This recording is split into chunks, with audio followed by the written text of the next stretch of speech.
Hello and welcome to another Monday and another session of Let's Get Real with Mona.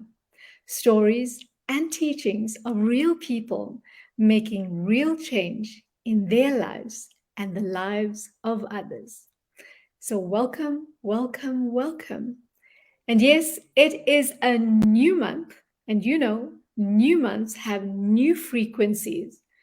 And November is all about saying yes to new possibilities. Yes. Until we are willing to say yes, until we are willing to claim what is our divine heritage, well, that we can get sometimes waylaid along the way. But today, my beautiful guest who's here before you, Patricia Nkwane. Patricia comes to us all the way up from one of my neighboring countries, and I'm going to let her tell you where. And let's see if you can guess where she comes from, right? But I thought I'm going to bring one of my sisters from my neighboring countries over to join me on this platform today. Patricia, thank you for being here with us today. Thank you so much for having me. Thank you so much, Mona, for having me. Absolutely love the work that this amazing lady does. So, Patricia, tell our guests where in Africa you are from. I'm from Botswana, the Yes, neighboring country of South Africa. exactly, right? And it's so close. It's just many people drive from Johannesburg. I mean, I can't even remember how many hours. Some people say it's 6, some people say it's 8. I think it all depends on how fast they're driving, right, Patricia? Mm-hmm. And they cross the border into Botswana.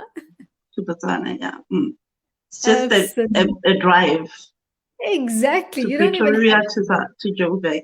this. Precisely. That's how close it is. So, Patricia, you know, being there in Botswana, as we say, a neighboring country, I've known Patricia now for a little while through this community because that's how. And Patricia, we hooked up through a coach that we both follow, Lisa Nichols, right? That's how Yes. we hooked up, if I'm not mistaken. Yes. Absolutely. Now, for our viewers, just to let you know a little bit about Patricia, Patricia is an international transformational speaker and life coach. Patricia focuses on personal and organizational transformation and academic excellence training. Now, this is what she's been busy with the last few weeks because she was preparing the matriculants in Botswana for their final exams, and she'll tell us a bit more about it just now. She is also the recipient of the Sir, and I'm going to make sure I'm pronouncing these words correctly, Patricia, the Sir Yeah. Seretse Khama Ian Khama Spirit of Porto Award and the Festus Mackay Academic Excellence Award. Now, Patricia was nominated Top 40 Most Influential Women in West Africa 2018-2019 by Street of Gold Foundation and what's known as a MICE. What does MICE stand for, Patricia? Um, they just the foundation is just called MICE. It deals with tourism. It deals with international relations. It deals with communications and relations of different Mm. countries in Ghana. Wow, that's just incredible. Now, Patricia is also the producer and the presenter of Women to Women. It's a TV talk show aired on Maru TV channel 291.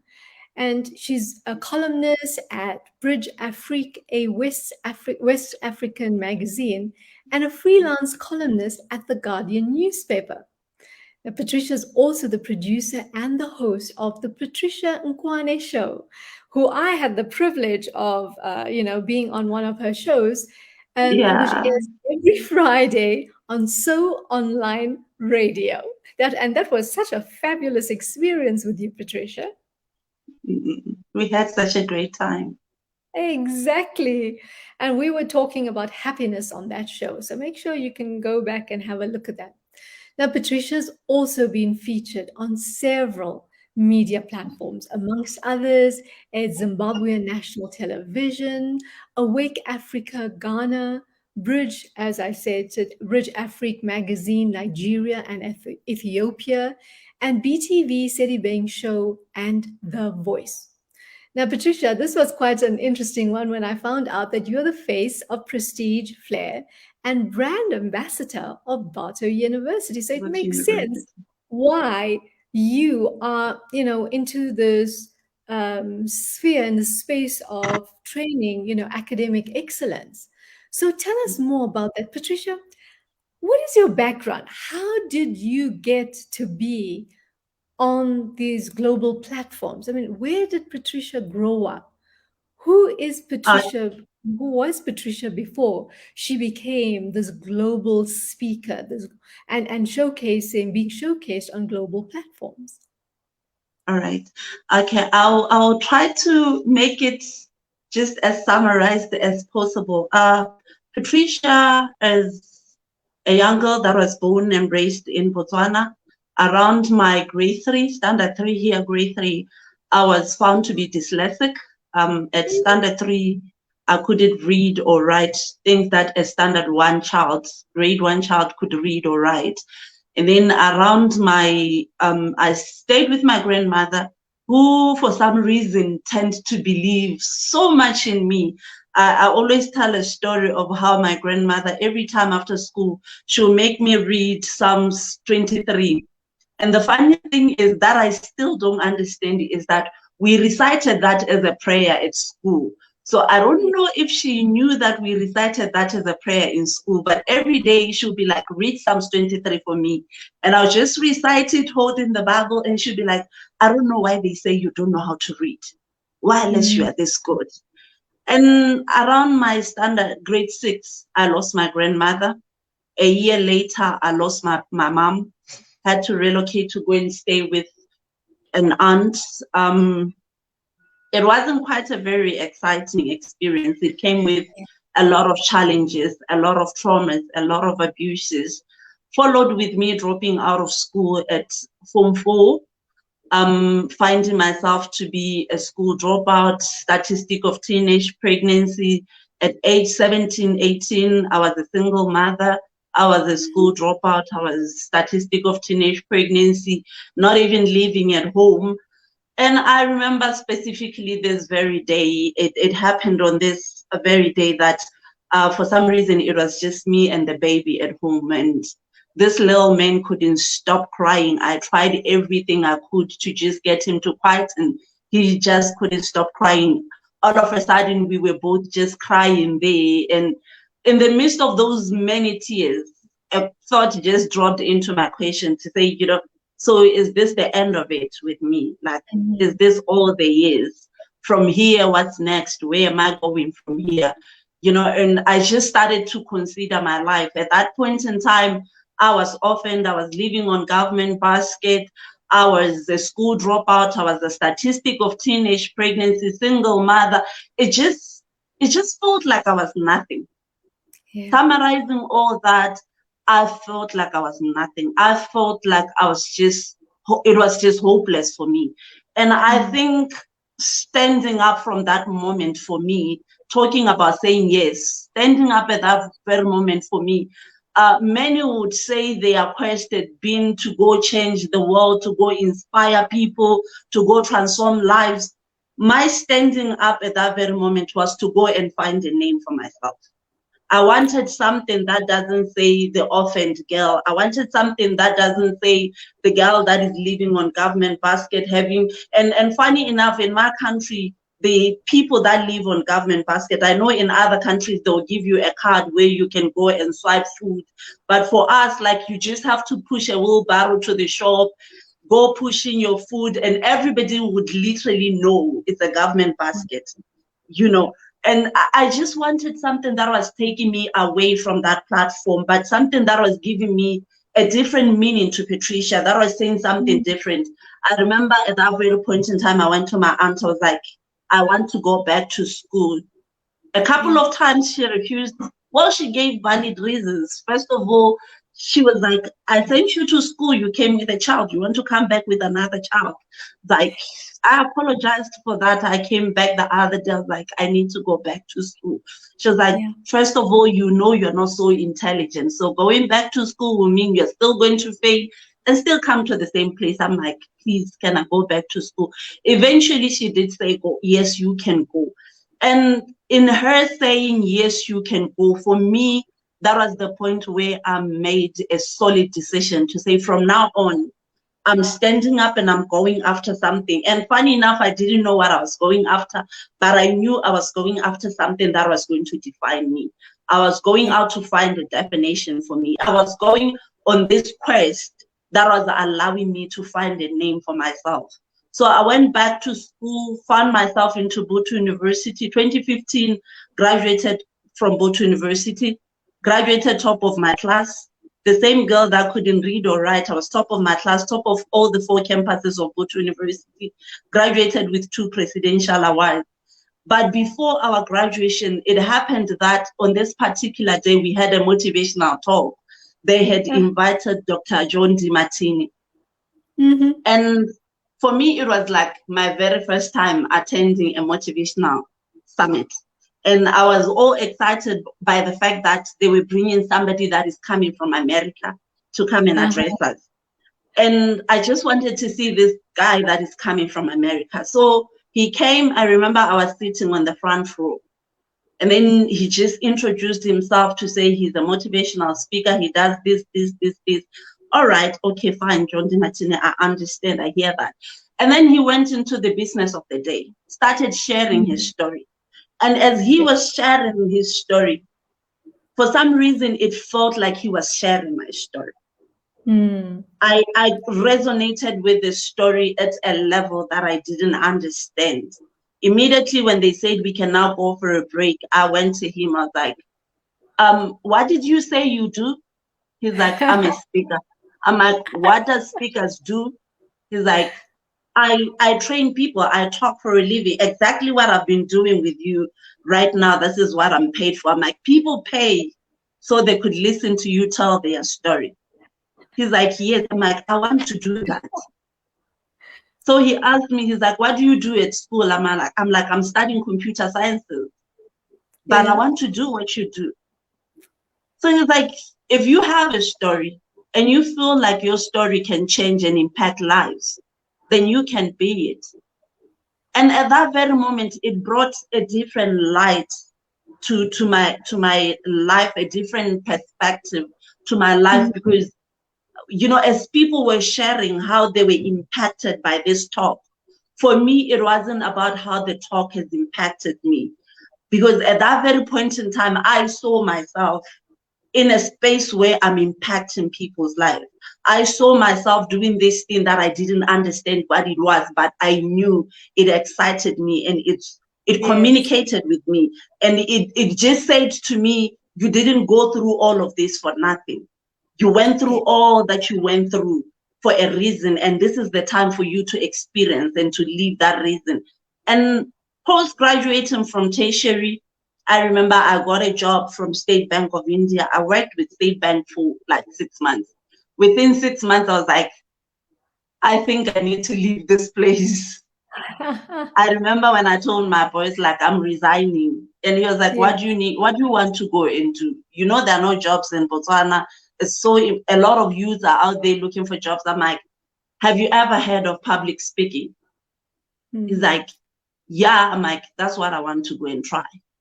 Yeah. So he told me, he's like, I'm signing your letter. You can go, but if it doesn't work out, don't come back. You can come back. I'm like, Mm. Mr. Pal, I'm not coming back. Where I'm going to make sure that it works out. And I Yeah. think that is where it all started for me. Wow. Now, Patricia, how interesting. I mean, I know quite a bit about you, but I didn't quite understand the link between you and I because, I'm not sure if you know that I'm a DiMartini method facilitator and a DiMartini values facilitator, and he was the one that got me activated in 2014. I'd met him in 2008, but I Mm, hadn't really done his work until 2014. And I still remember every time. You're so right when you say that he doesn't just share a story with you, he moves you into mm, possibility, right? mm, Because, like you, he did not allow himself to be limited by the labels that people put on people, mm, right? mm, So I love that. I love that throughout, whenever you was told in a way no, because that's exactly what I was talking about today on another platform that I've been on. We've mm, heard mm, no so many times when we were growing up, right? It was either our parents were saying, no, you can't do that. No, you can't have that. Even your mm, aunt was saying to you when you had gone to say, I want to go back to school. No, you don't learn, you can't learn mm, very well, or maybe you'll do something else. And it's that perseverance beyond the no.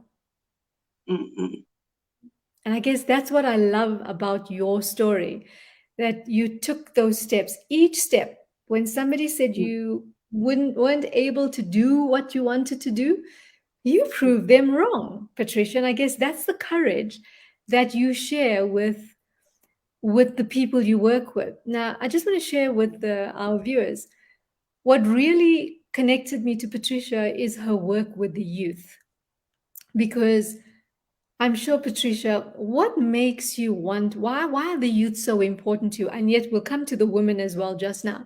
But why are the youth so important to you? You know, we've been in a society that has preached women empowerment, that has preached, empowering men, that has preached all. And one of the things that I feel like we had forgotten is the fact that the young don't remain young forever. The young Yes. today are the elders of tomorrow. And as much as it is, I remember around your primary schools and everything, we would be told you are leaders of tomorrow. But funny enough is the fact that even though we are told you are leaders of tomorrow, nobody ever taught us how to live like a leader, how to be a leader, how to lead. We just had to wait for tomorrow so we could be leaders of tomorrow. And when we get to tomorrow, that's when all of a sudden you have to now start attaining the trainings, where you start now having to, and where you start now realizing, and it's quite very demoralizing and traumatizing to some, to get to that point where you are told it's time for you to sow. And you think about it, you realize that I don't even know how. I don't even know if I have the wings to. I don't even know. And that's why, when I thought about the youth, I just thought, this is where the power pack of our nations lies. This is Mm. where the generation of tomorrow lies. This is where the future of our nation lies. And if we can take time and invest in this group, then we are rest assured of a better tomorrow. Then tomorrow we don't have to heal the brokenness of yesterday. But tomorrow we'll concentrate on another group that is following up to get to where we want to see. And I feel I'm one of the people that personally believe that Africa on its own is on a rise. The only Mm. thing that is left up in Africa is for its people to take their position. And if we Yeah. don't do things right, if we don't invest on our youth and take necessary time to get them to where they are supposed to be, 10 years from today, we'll still be talking the same thing about Africa, and Africa will still be in the same place. But if we try, because those ahead of us, they did their part. They failed where they failed, succeeded where they succeeded. But we still have this generation, this group of people that could actually lift up Africa and get it to where we always dreamed it to be.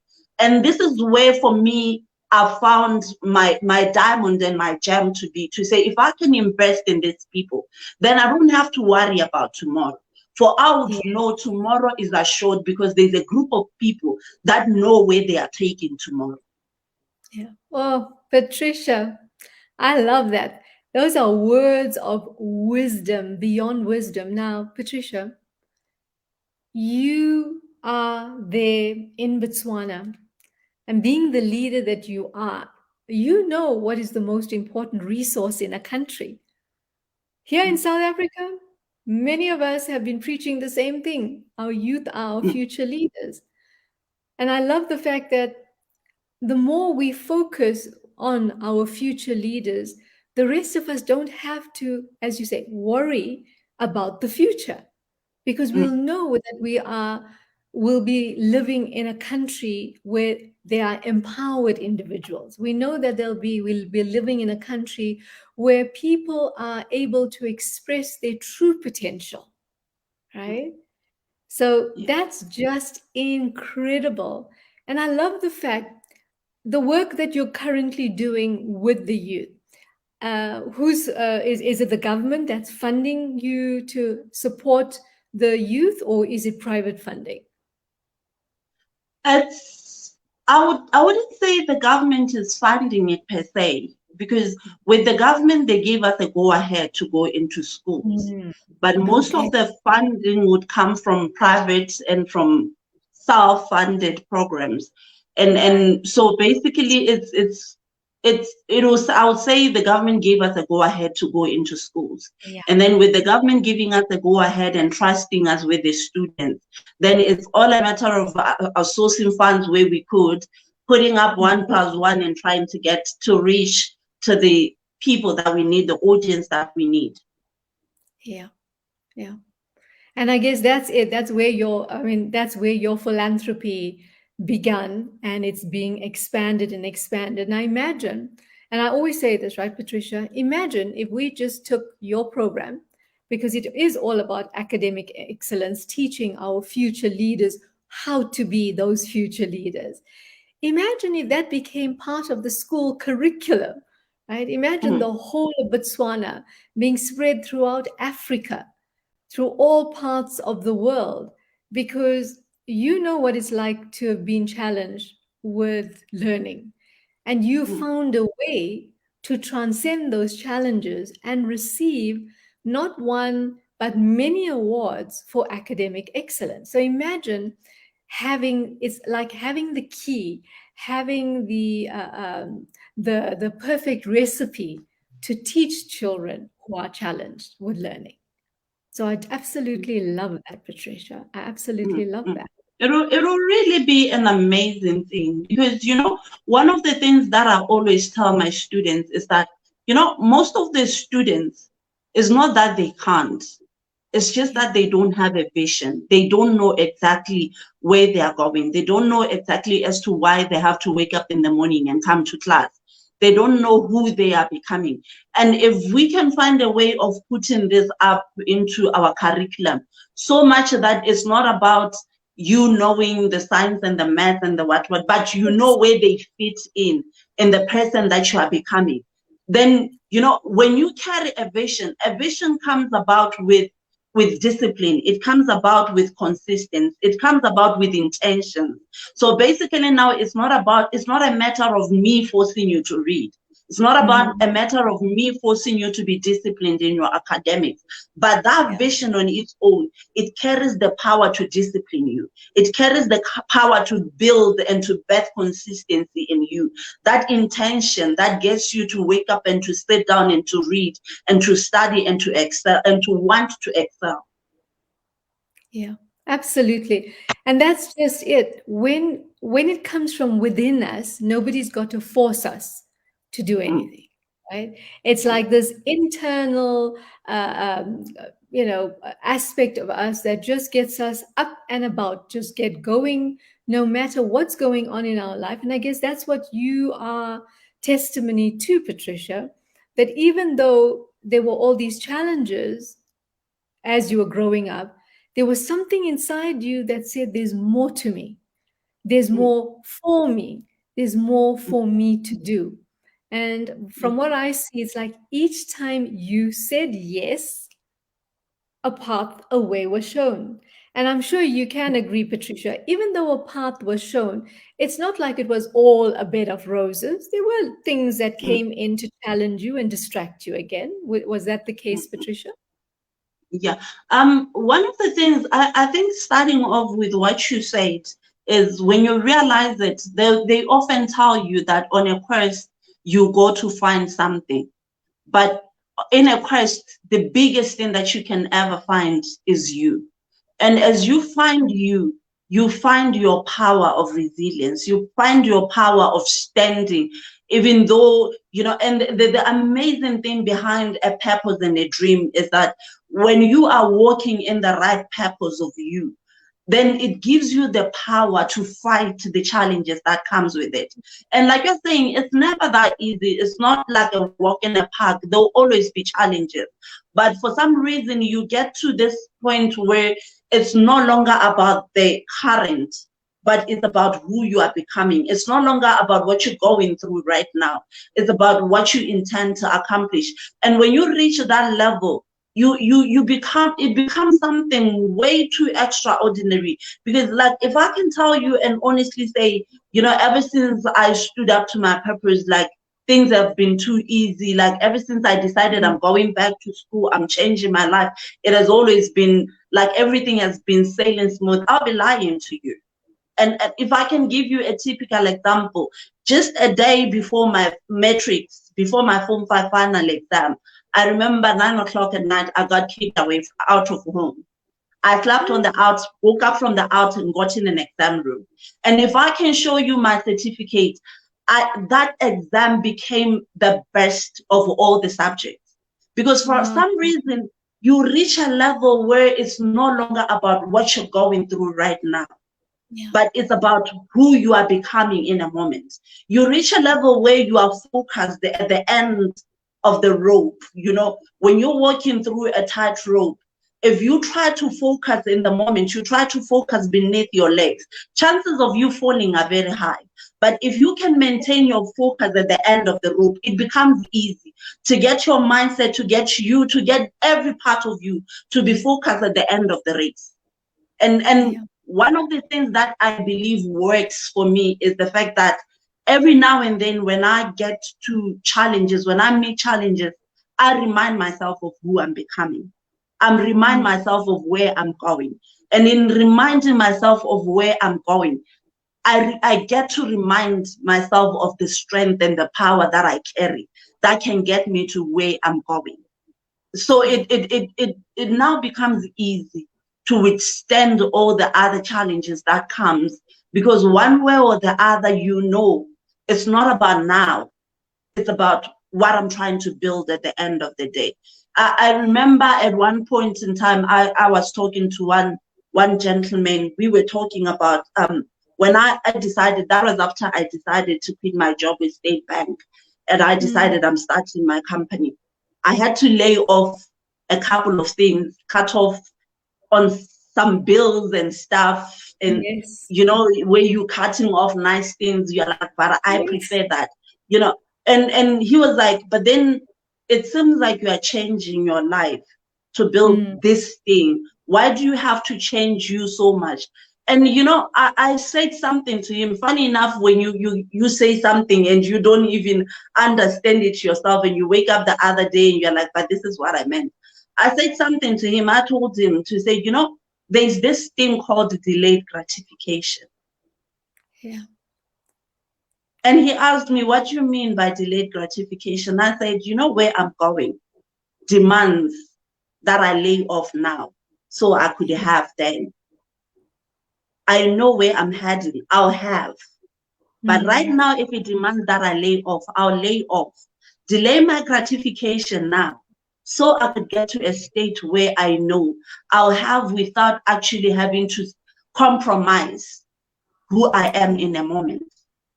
Yeah. And at times, I think that is one of the things that a lot of people have to learn, because we get to cling to the much that we have, so much that we let the much dictate how forward we can go and how much we can fail. I can't lay off. I can't be seen going on taxis. I can't get this. I can't be seen doing this. And then at the end of the day, you're stuck in one place. But if I can lay off 1, 2, 3, then I can be able to get 1, 2, 3 in order. And I can be able to get myself into this state. And in this state, I can be able to retain every other thing that I lost in this season of losing it, so I could build up. Yeah, powerful, right? Because what you're talking about is this whole concept of being detached from all these things in our lives and welcoming. By being detached, we can experience so much more that the universe has for us. And you know, Patricia, I'm sure in Botswana, like it's here in South Africa and many parts of the world, we're so stuck on status and letting go of our comfort and how other mm, people see us. But if we mm, truly understand our mission, if we truly understand when we're saying yes, what are we actually saying yes to? true. Mm, Because we're not here for our, you know, just our own selves. We're here mm, on someone else. And when I say someone else, I point upwards on a mm, mission, on a divine mission. So we have mm, to be obedient. We have to be very obedient to the mission that we agreed to come and fulfill, right?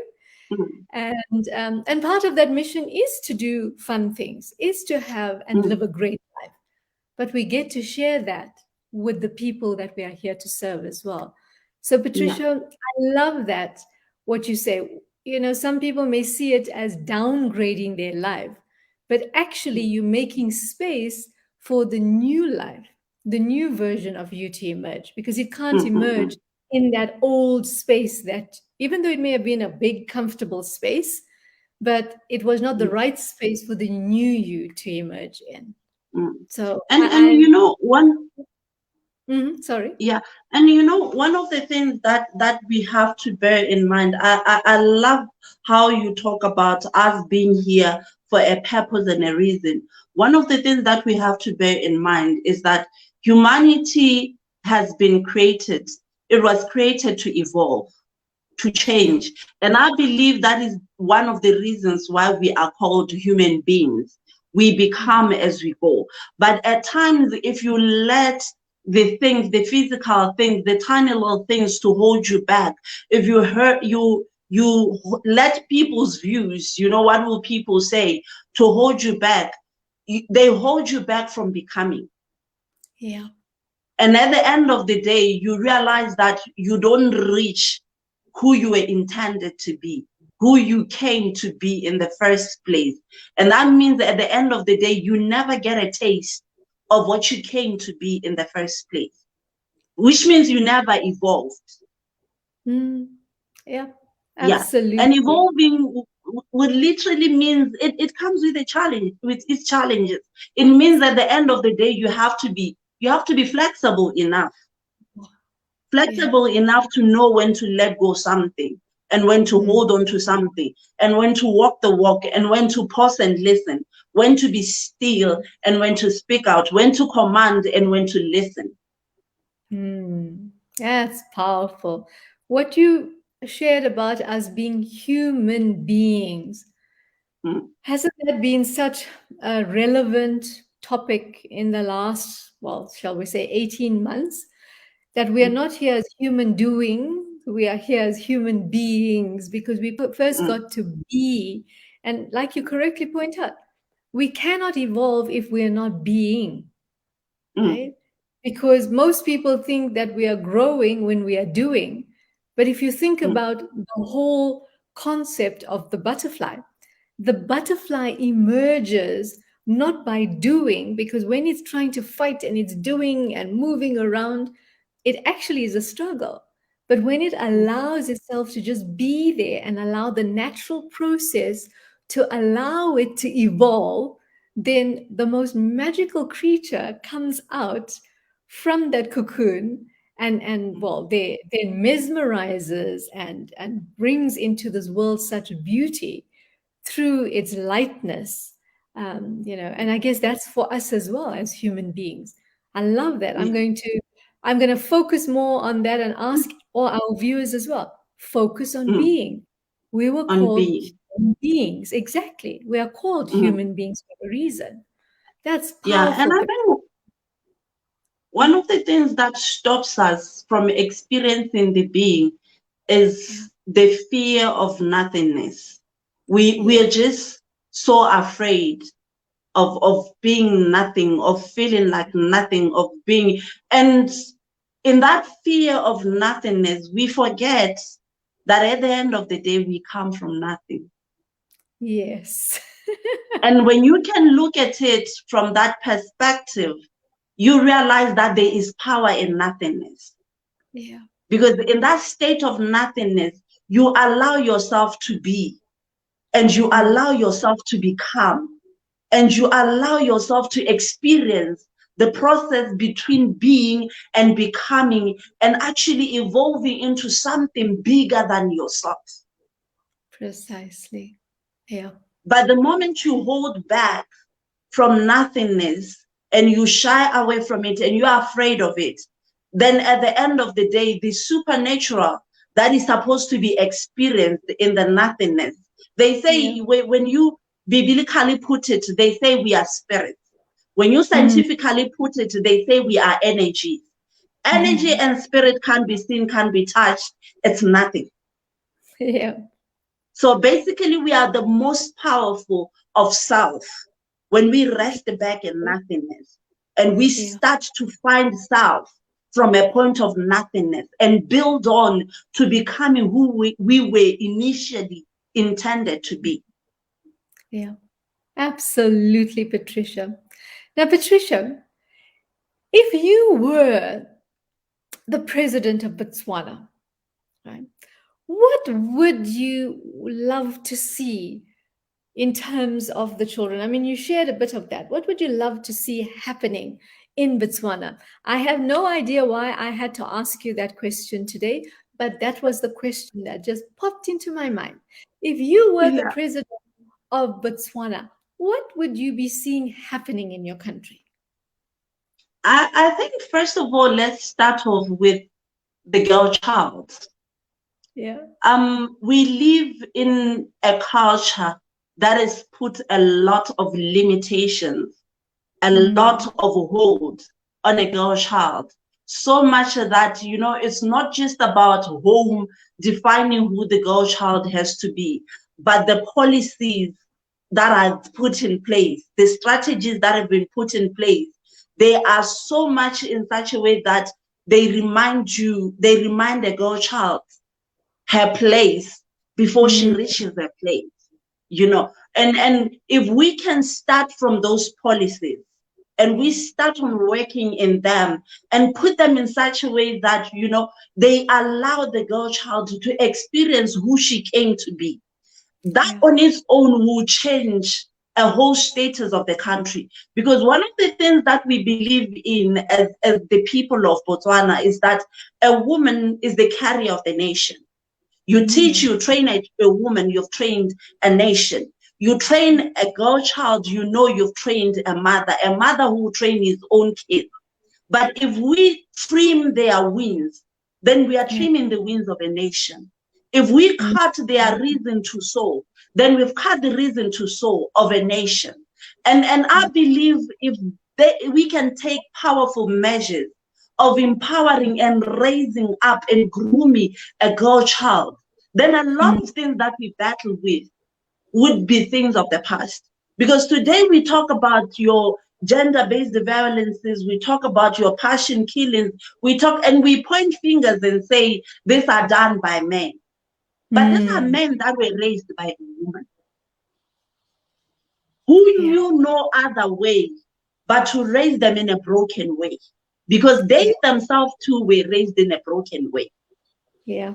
But if we can try and work around this vicious cycle and bring us to a state where there is more investment in training, in grooming, and birthing and nurturing a girl child, then I believe we can go a long way as a nation. And basically talking of the youth, then I know if you can train a girl child, then basically the whole youth would be trained. Because at the end of the day, when children leave school, who do they go to? Mom. When children want to talk about something, who do they run to? Mom. When a boy child gets beaten by peers at school, he runs to mom. Mom, so and so beat me. And if the mom doesn't know the better way to answer, she will tell her, go beat them. Yeah. If the boy child comes says, Mama, I was beaten by the girl next door, if the mom doesn't know a better way to answer, she will say, how dare you get beaten by a girl? Tomorrow he knows there's a grown man that can't be beaten by a girl. Yeah. So basically the growth and the change and the transformation that we need all rest up on the policies and the strategies that we put up that govern and that nurtures and that grows our girl child and our women. Yeah. That's powerful, Patricia, because I'm sure you've realized that. We all realize that around the world, that it is the rising of the feminine. It is the Mm, rising of the feminine because even we as women haven't known how to correctly nurture children. And we've got to teach women again. And the best place to mm, start, well, we teach you as an adult, but the best place to start is give attention and focus to our girl children. Give attention and focus to girls when they are little enough to be able to be molded into these empowered women who will then mm. ensure that the leaders of tomorrow, be it male or female, are empowered leaders of tomorrow. Yeah. I just And I think love that, the Patricia. problem that has been there for a while now with us around, I think around Africa, has been the fact that yes, it's not wrong to focus on mentoring, training, and empowering women. But the problem is when we let off the girl child.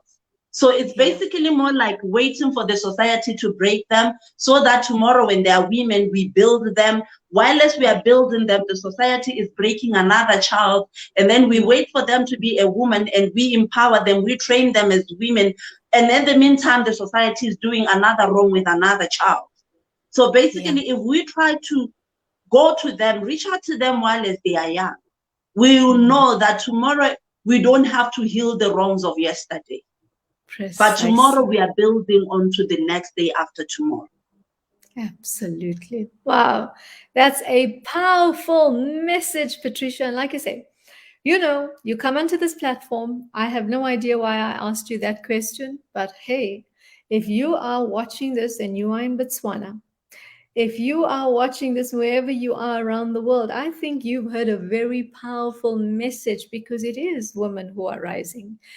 And the by faith talks about until women take their rightful place at the table, unless women are given the opportunity to speak their truth, until women are elevated into the positions of leadership, not by favor, but because they are rightfully in the right place, well, the world that we know is still going to go on crazily as it is. But Patricia, we've spoken words of wisdom today. And when two or more people come together and we speak these words, we know that we're just activating the society to understand this is where we're going.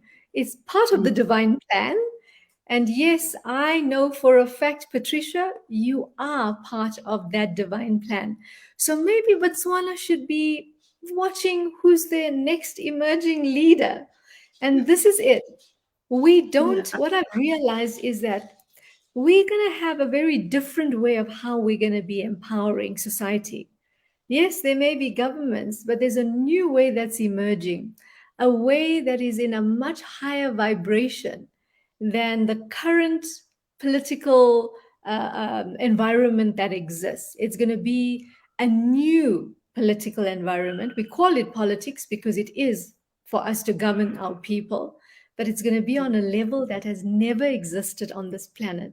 So, Patricia, I'm so glad that I got to share this space with you today because I Thank do you so believe much. that you and I have both just said yes to a whole new system that's evolving. Don't you feel that, Patricia? Yes, ma'am. Yes, ma'am. Let's talk because I just love Patricia. She has such a beautiful way of communicating, and whenever she sees me, she says, "Ma'am." I just love her because there's just this amazing quality about her and her presence, her nature, such kind, gentle, but strong personality that's behind it, which I just love. So thank you, Patricia, because you and I, Thank you we've so just much. created some magic on this platform together today. Do you feel it, Thank you right? so much. I Yeah. do. I do Yeah. feel it. Yeah. And Patricia, just let's say, if the divine plan is for you to lead the people of Botswana, into the new world that we are creating. Are you ready to say yes to that, whatever and however that is to be? I am ready to say yes. I Are am you ready saying to say yes? yes. I believe in the power of my yeses. Because Absolutely. I believe if there's one thing that I've learned to believe, Mana, is the fact that, there's this whole thing that I think if a lot of people can get to realize, it'll just cut off a lot of stresses for them. I've learned to believe that for soever purpose and a reason as to why you were created, you were equipped way Yeah. beforehand for it. Whether it's for speaking, whether it's for nurturing, whether it's just for caring and for loving, you were given the necessary, the heart that is ready to love, the voice and the power that is ready to speak, the wisdom that is ready to actually articulate and answer those difficult issues. It was way given unto you. The idea is to deep within, search within, find it, and then live it. Yeah, absolutely. I love your enthusiasm and I love your whole attitude to life, Patricia. And I thank you. I thank you for being here and sharing this space with me.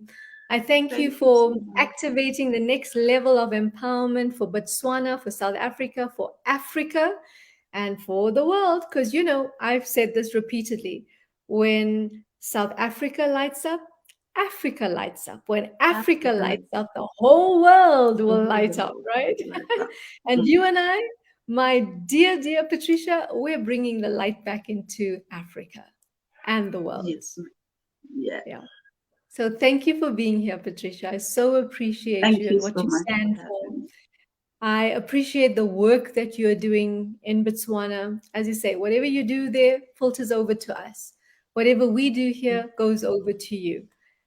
So if we have more powerful women like you in each country across the world standing up so powerfully the way you do, well, we're going to be able to transform this in a blink of an eye. I mean, I believe that, and I'm sure you believe that too, Patricia, that we're going to, before we know it, we're going to wonder, really, was this all Mm. that we needed to do? We just had to step up as women and take our All rightful we place. had to do was come together and stand So, together and change this thing. yeah, absolutely. Mm. So, to our viewers, thank you so much. Please do let us know. Please do let us know what resonated with you from this conversation, our chat today. And if you have any questions for Patricia, Patricia, how can people reach you? Where can they follow you? Yes, my Facebook page is called Patricia Nkwani, Instagram Patricia Nkwani, and on our YouTube link is also called Patricia Nkwani. So you can leave us a message on any of those. You can check up some of our videos, our stuff that is there. Yes. And remember to tune into So Online Radio every Friday. Absolutely, absolutely do that because there's some powerful conversations being had. Well, on all the platforms, but they're so your radio station. I mean, that's just fabulous. I just love the topics and the conversations there. But yes, you are welcome to leave a comment for Patricia in whichever platform you're watching this today or when you're watching the replay. And do let us know, what inspired you and what are you going to be saying yes to? Because as you've heard, there's power in saying yes. Nothing Yes. moves until we say yes. So, Patricia, you and I are saying yes, Yes. yes to new possibilities, yes to new life, yes to more abundance, yes to freedom, yes to love, yes to power to the people. So, thank you to everyone for watching today. And well, we'll see you again soon, somewhere around in the world. And who knows who's going to be here next on this platform. So, until next time, ciao for now.